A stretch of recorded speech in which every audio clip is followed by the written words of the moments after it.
નમસ્કાર, હું છું પ્રિયા અને તમે જોઈ રહ્યા છો જનતા કી જાણકારી ન્યૂઝ।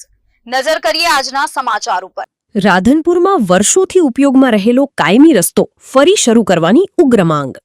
સ્થાનિક રહીશોએ નગરસેવક જયાબેન ઠાકોરને સ્થળ પર બોલાવી કરી રજૂઆત।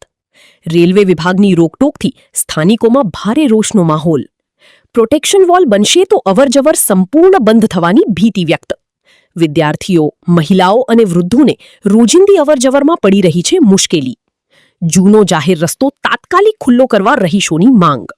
જયાબેન ઠાકોરે મુદ્દો તંત્ર સમક્ષ ઉઠાવી વહેલી તકે ઉકેલ લાવવાની આપી ખાતરી। ઉકેલ નહીં આવે તો સ્થાનિકોએ શાંતિપૂર્ણ વિરોધ આંદોલનની ચીમકી ઉચ્ચારી।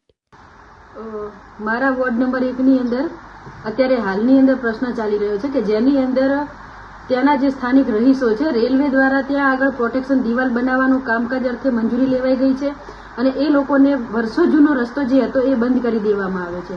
તો એ રસ્તો એમનો કાયમી ધોરણે ચાલુ કરવામાં આવે એવી સ્થાનિક લોકોની માગણી હતી અને જેના અનુસંધાને એ લોકોએ, હું ત્યાંના જનપ્રતિનિધિ તરીકે મને બોલાવેલી અને હું ત્યાં રૂબરૂ ગયેલી છું અને લોકોની એક જ માંગ છે કે આ કાયમી રસ્તો એમનો ખોલવામાં આવે અને એ રસ્તો જો ખોલવામાં નહીં આવે અને આ સાઈડ રેલવે વિભાગ દ્વારા એમનું પ્રોટેક્શન દિવાલ ઊભી કરી દેવામાં આવશે તો ત્યાંથી સ્કૂલના બાળકોની અવરજવર, ત્યાંના રહીશોની અવરજવર, રોજના 500 માણસોની અવરજવર જે રસ્તા ઉપર છે અને એ જ રસ્તો જો બંધ કરી દેવામાં આવશે તો એમને પોતાનું જે રોજગારી છે એ પણ બંધ થઈ જશે, શિક્ષણ આખું ખોરવાઈ જશે, બાળકોનું ભાવિ બગડશે। આ સાથે અમે સરકારને વિનંતી કરીએ છીએ અને જે તે એડમિનિસ્ટ્રેશનને વિનંતી કરીએ છીએ કે તાત્કાલિક ધોરણે આનો રસ્તો બનાવી દેવામાં આવે અને આ લોકોના પ્રશ્નનું સોલ્યુશન આવે।